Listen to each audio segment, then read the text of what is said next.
My name is Aliwala Samuel from section BSC 1A, and I'm gonna speak about micro and macro cheating.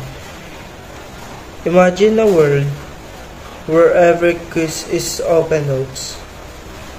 Every relationship has no rules. And every game allows shortcuts. Sounds good, easier, or does it? When we talk about cheating, we can look at it from two levels. On the macro level, cheating affects individuals.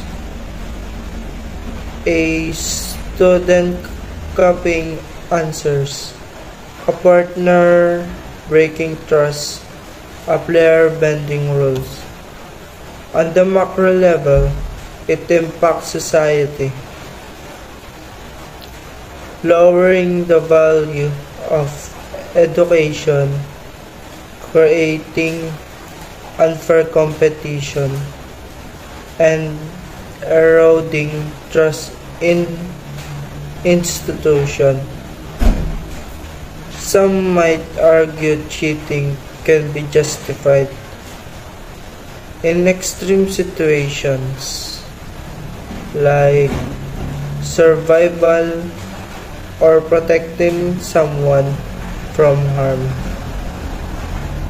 Others say it is never acceptable because it damages integrity and fairness both personally and socially. So, is cheating ever justifiable, or is it a shortcut that costs more than it saves?